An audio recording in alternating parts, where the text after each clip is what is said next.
종교 시리즈 제5편 불교 이야기. 불교는 오래된 종교인데다 경전이 엄청나게 많고 교리도 복잡하기 때문에 짧게 설명하기가 어렵습니다. 여기서는 불교의 핵심 교리 위주로 간단히 알아보려고 합니다. 삼법인. 불교의 근본 교리를 이루는 세 가지 진리를 삼법인이라고 합니다. 법인은 불법의 특징을 말합니다. 삼법인은 대체로 재행무상, 재법무화, 열반적정 이 세 가지를 말하며 여기에 일체계고를 더하면 사법인이 됩니다. 재행무상은 모든 현상이 잠시도 정지하지 않고 생멸 변화한다는 의미입니다. 이는 설명이 필요 없는 모두가 쉽게 공감할 수 있는 내용입니다. 서양 철학자 헤라클레이토스도 만물은 유전하고 모든 것은 변화한다고 말했습니다. 재법무화는 재행무상과 달리 배경 설명이 필요합니다. 석가모니 당시의 인도 종교들은 모두 불생불멸의 영원한 존재로서의 본체를 인정하였습니다. 힌두교 경전 중 하나인 우파니샤드는 영원하고 절대적인 존재로서 우주적인 실체를 브라먼이라 하고 본질적인 자아를 아트만이라고 하면서 범과 아가 결국 동일한 실체라는 주장을 펼칩니다. 유명한 범아이려 사상입니다. 그러나 석가모니는 무아, 아나트만을 주장합니다. 아가 없다. 즉 본질적인 실체로서의 자아인 아트만이 없다는 것입니다. 영원한 자아나 영혼에 대한 믿음이야말로 여태껏 사람들이 품어온 가장 기만적인 망상이라고 말합니다.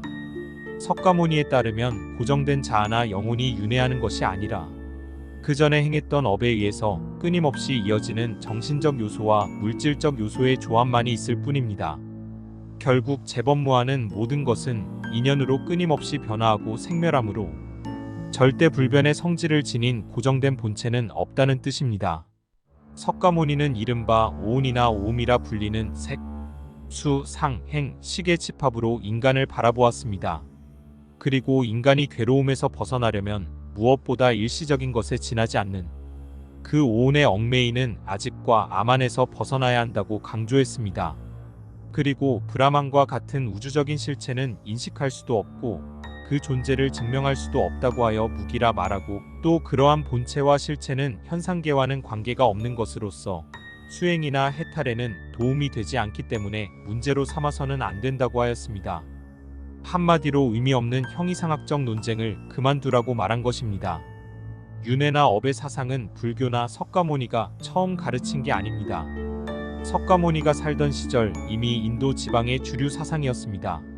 하지만 재법무화는 불교 이외의 종교에서는 인정되지 않는 불교 특유의 교리입니다.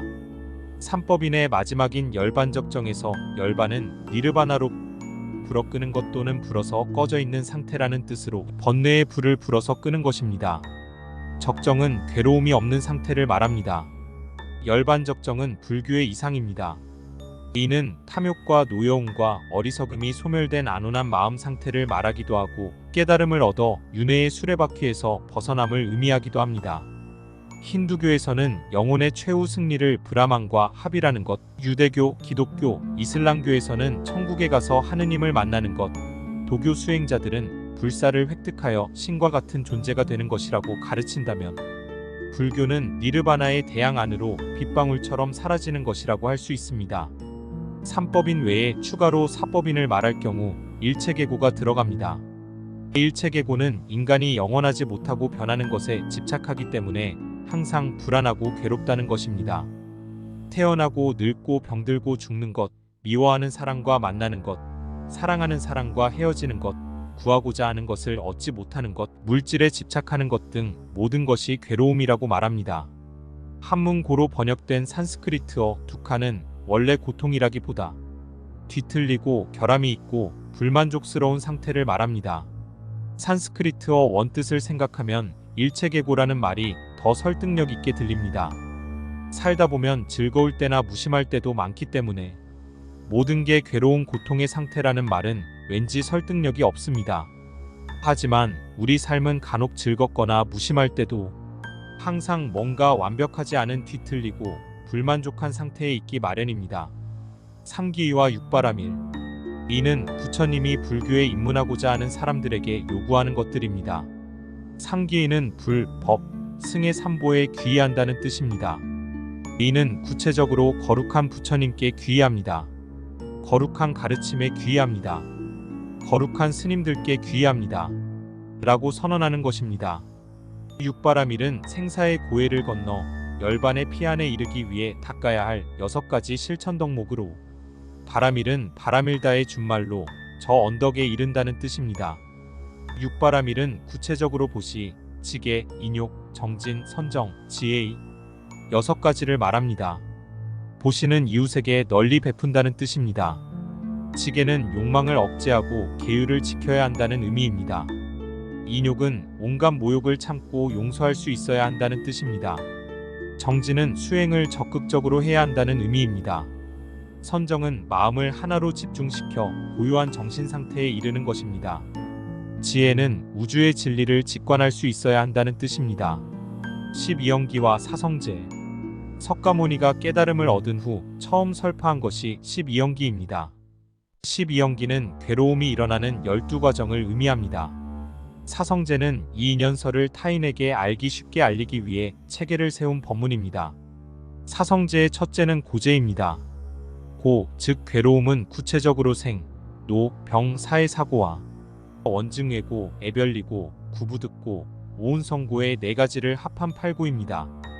이 중 애별리고는 사랑하는 사람들과 이별하거나 사별하는 것, 원증외고는 싫어하고 미워하는 사람들을 만나고 함께 산다는 것, 구부듣고는 생각대로 되지 않기 때문에 생기는 고통, 오운성고는 앞에 7가지를 개괄한 것으로 오운에 대한 집착을 가진다면 모든 것이 고라는 것을 다시금 강조한 것입니다.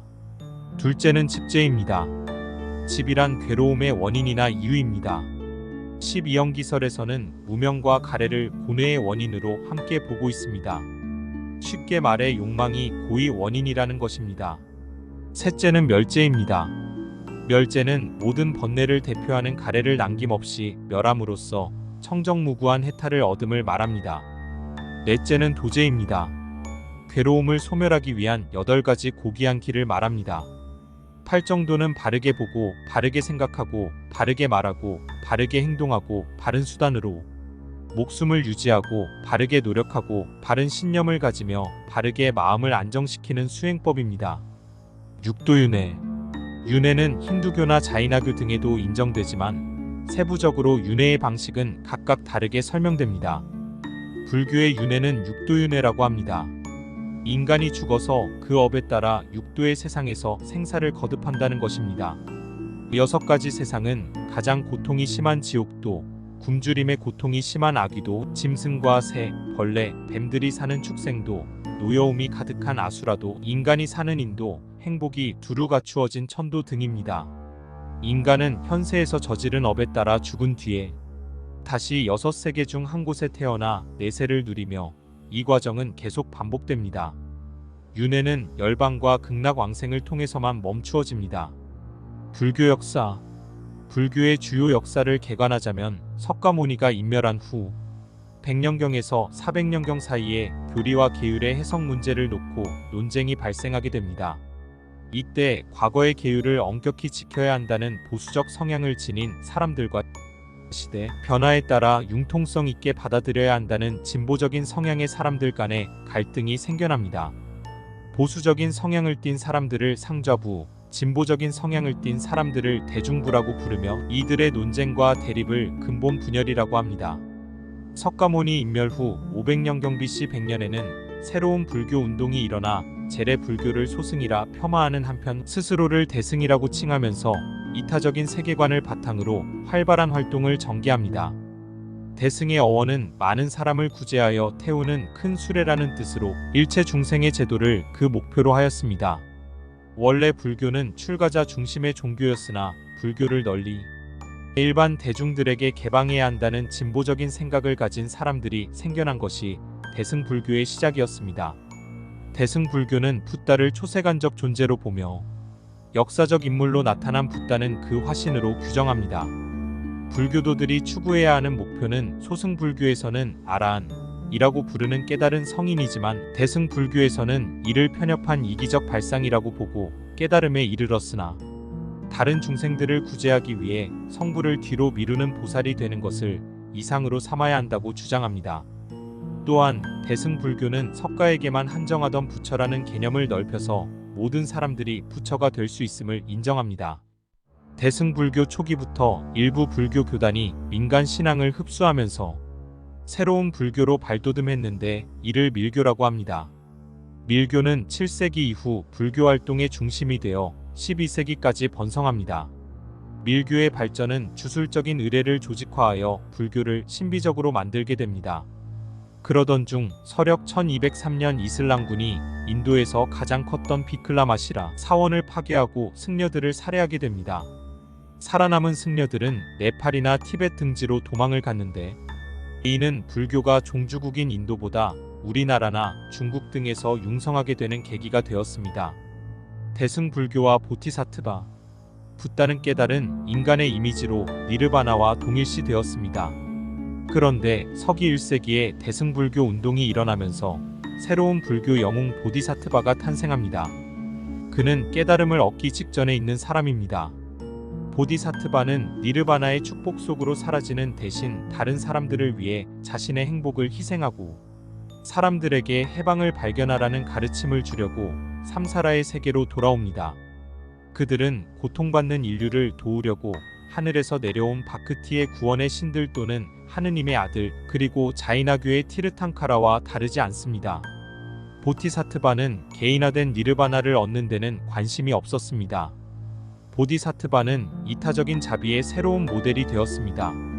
대승불교에서 일체 중생의 성불 가능성을 인정함으로써 일체 중생을 모두 보살로 보고 자기만의 구제보다는 이타를 지향하는 보살의 역할을 그 이상으로 삼고 광범위한 종교활동을 펴나가면서 불교는 새로운 차원으로 발전했습니다. 매우 부족하나마 이것으로 불교 이야기를 마치려고 합니다. 감사합니다.